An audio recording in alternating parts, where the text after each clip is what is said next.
So I want to highlight Aunt Jemima being removed from its brand in order to make progress towards racial equality, because this is the perfect example to show how people care about labels more than substance. Regardless of what you think about Aunt Jemima, the label, and the past of it, nobody seems to care the ingredients of that syrup, which is corn syrup, high fructose corn syrup, water, cellulose, gum, caramel color, salt. Racial activists will claim victory. Even scientists like Neil deGrasse Tyson will claim victory over this. These people who claim that they care about people's lives don't even notice that poor diet is tied to nearly half of US deaths from heart disease, stroke, and diabetes. How many deaths is that? Well, according to recent statistics from cardiovascular diseases, every 37 seconds in the United States somebody dies, and there are 2,353 deaths from cardiovascular disease each day based on 2017 data, and a big bulk of those deaths are avoidable and are not necessary. But nobody seems to notice, nobody seems to care. These same news corporations that tell you that they're saving you from COVID-19 are the same news corporations that sell you these unhealthy products, these unhealthy foods and drinks in their commercials that lead to diabetes, stroke, heart disease, increased risk from COVID-19. They don't stop running these ads. They don't actually care about you, but I guess if they pretend to and wear suits, you ignore the substance of the argument they're making or what they're selling you and just give them the moral high ground. If they really cared about saving lives, whether it be black, white, Hispanic, Asian, elderly, young, they would highly consider what they're selling their audience in the commercials and focus on the substance of Aunt Jemima rather than the label. But this is the society we live in. On that note, how has this not been a major topic of discussion for the last year? This is not somebody 400 years ago or 200 years ago. This is the sitting governor of Virginia,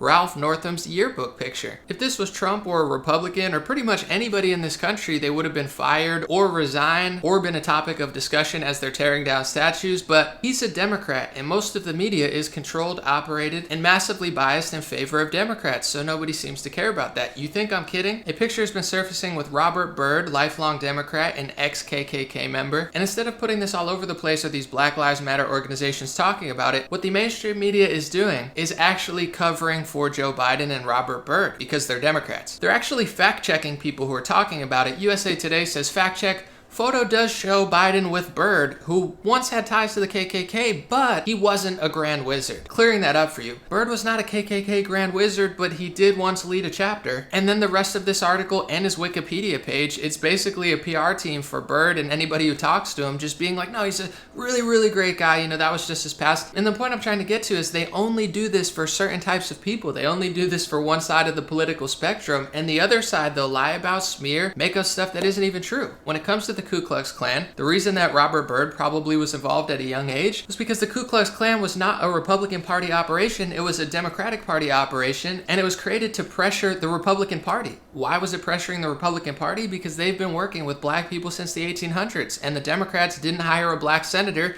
until 1993. But since they control most media and academia now, they don't teach that, they say it flipped, or they just blame everybody else for the things that they did. If everybody's so concerned with tearing down statues that represent racism, there's no bigger symbol of racism in this country than the Democratic Party. From slavery to Jim Crow laws to KKK, that's our real history that you're not going to learn about because they just can't stop lying about it, covering up for those who they like, and throwing the blame onto people who mostly have absolutely nothing to do with it. And like I talked about with the Aunt Jemima part, how people care about labels more than substance, let's go through a quick lesson.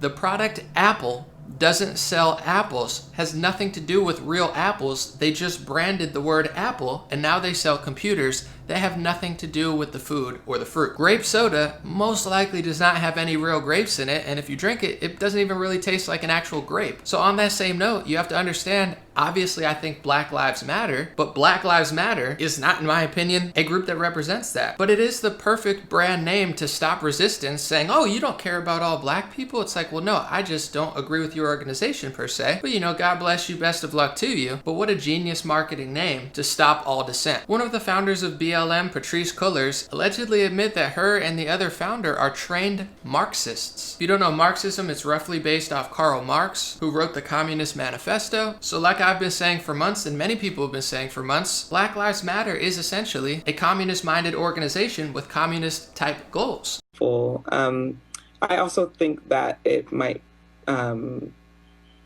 I think of a lot of things. The first thing I think is that we actually do have an ideological frame. Myself, and Alicia in particular, are trained organizers. We are trained Marxists. We are super versed on sort of ideological theories. And I think that what we really try to do is build a movement that could be utilized by many, many Black folk. All you have to do is look at their website and read what they believe. They're not necessarily talking about things that are really popular in the Black community. They're talking about things that are really popular in the progressive, socialist, communist community. Those are their politics, and they fused it with the LGBT movement. We actually do have an ideological frame. We are trained Marxists. And they take donations through actblue.com, which is a progressive and Democratic Party fundraising type site, just like winred.com was created to fundraise for Republicans. During all these protests and stuff, you have had multiple reports of the Democratic Party breaking records with fundraising for themselves, and it's even been covered recently in mainstream news, and as well on her Wikipedia, that they consider themselves trained Marxists. And if you didn't believe me how biased the media is, now let's just look up cultural Marxism in Google. The first thing that comes up is Southern Poverty Law Center. It says cultural Marxism is a conspiracy theory with an anti-Semitic twist, is being pushed by much of the American right. So it's a conspiracy theory with an anti-Semitic twist? Okay. The Guardian says cultural Marxism, a uniting theory for right-wingers who love to play victim, and the New York Times even say it's the alt-right's favorite meme is talking about this. So the movement and the organization that controls our culture right now, Black Lives Matter, they're influencing all the major corporations, academia, sports, the entertainment industry, every social media app, literally everything. They're culturally influencing everything. That group admits that they are trained Marxists influencing the culture, but cultural Marxism is this crazy right-wing conspiracy theory. This is literally what the media does every single day. If you get too close to the truth or disagree with them on any front, they call you racist, sexist, xenophobic, anti-Semitic, alt-right, far right, far right. As early as 1928, the communists declared that the racial differences among our people constituted the weakest and most vulnerable point in our social fabric. By constantly probing and straining at this one spot, they calculated that eventually the cloth could be torn apart and that Americans could be divided, weakened, and perhaps even set against each other in open combat. We mustn't kid ourselves into thinking that the communists have placed their agitators only into the black communities. They're working both sides of the street. They want hatred, violence, and bloodshed between the races, and they don't care how they get it or whom they use, even children if necessary. Here is a book that I think ought to be in every home library. It's entitled Color, Communism, and Common Sense by Manning Johnson. He joined the party as a young man because he honestly believed that the communists were trying to improve the conditions of his people. He was a dedicated communist, and eventually he rose to one of the highest ranks. But after many years, he discovered that instead they were merely planning to use his people in a bloody revolution to destroy America. And when he woke up to this, he dropped out of the party and devoted the rest of his life trying to alert his fellow citizens of all races to the true nature of the Communist Party as he knew it to be from the inside. Manning Johnson said, "Black rebellion was what Moscow wanted. Bloody racial conflict would split America. During the confusion, demoralization and panic would set in. Then finally the Reds say, workers stop work. Many of them seize arms by attacking arsenals. Street fights become frequent.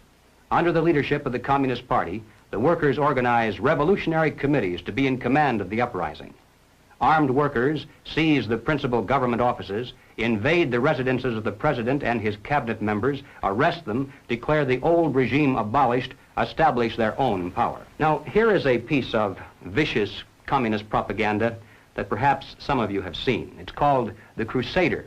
It's written by Robert F. Williams, one of the organizers of the Revolutionary Action Movement. In this issue of The Crusader, the communists call not only for extensive chaos within the cities, but for putting to the torch every village, every forest, every field, and every barn. The plan is for raging fires from one city to the next. The reason? Well, first, there's the value of sheer destruction.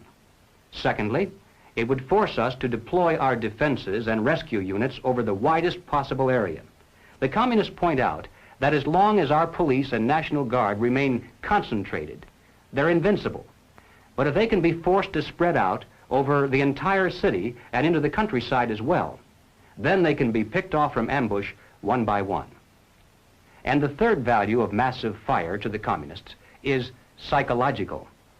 The average American, they say, soft and decadent, when he sees billows of black smoke rising from one horizon to the other, when at night the only light he has to see by is the flickering red from flames leaping into the sky, he'll become paralyzed with fear and panic. He'll run away and hide and do nothing to interfere with the guerrilla bands as they strike at the community's power centers. Even if you're like me and you don't support any of their nonsense and their lies and their smear campaigns and their bully-like tactics to put a movement, name it something, and say you disagree with an entire race if you don't like their movement, which has nothing to do. And I guarantee you, if you took each belief and policy that Black Lives Matter believes in and you asked the average Black American, do you agree with this? Do you agree with this? What do you think about this? I would guess a lot of what they push is not even popular in the Black community, let alone in America, let alone in the world. But this is how the media operates. This is how many groups operate. And myself, like millions of others of every ethnicity, religion, and gender, are tired of it. You have Joe Biden surging in the polls from all this Black Lives Matter stuff going on in culture right now, despite the fact that his crime bill is the exact type of crime bill that the Black Lives Matter activists today wouldn't stand for and wouldn't agree with and would never want to support. And Donald Trump actually passed the First Step Act, which let thousands of nonviolent drug-offending prisoners out of prison, the type of prison reform that activists have been begging for the last 20, 30 years. Gregory. Hi,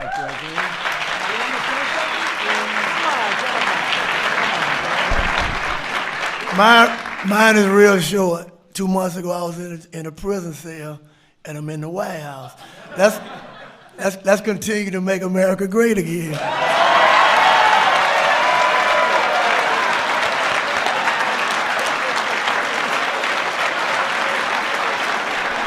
That's great. But like the true history of the KKK, like with Governor Ralph Northam, like with the ingredients in Aunt Jemima, like with the true history of the Democratic Party, like with the true agenda of Black Lives Matter, like with the truth of unavoidable heart disease and the millions of people that it affects worldwide and nationwide all the time, like with 99.99% of lives that we could save and improve and benefit and make this country and the world a better place, like with all that, nobody seems to care if you just slap a label on it, say something, claim the next person's racist, to say if you disagree with my movement or my politics, you're a horrible person. I guess that's okay now if all the major corporations, all the big tech companies, mostly all of the news corporations, and the status quo on ESPN and the sports world, the status quo is this is what we're pushing, neo-Marxism. If you disagree with it, you must be racist. Get that shirt off. Don't wear another news network. I mean, could it be any more obvious what they're doing? People need to read the book 1984 or just turn off the television, open their eyes, and live in the real world. Either way, in this world, you reap what you sow. And if people don't want to face the facts, the truth, common sense, and reality will come crashing down on them one way or another. So God bless you, God bless your family, God bless America, and God bless the world. I hope for peace and love for everybody, but obviously that's going to entail tens of millions of people to stop being major hypocrites, pointing the finger, looking within, and realizing that a good portion of what they think they might know about things are massive media manipulations or biased, completely backwards thought processes that are going to lead to suffering in every single community in America. Thank you for watching. I appreciate it. If you'd like to support my videos further, I have a Patreon, patreon.com/raretalk. I have a Facebook supporter thing. I'll leave it in the comments. I have an email list, stayintouchwithme.com. But most importantly, just check out the videos, share them with a friend. Try to get some real discussion going because our country certainly needs it. God bless you guys. I'll be back with more videos.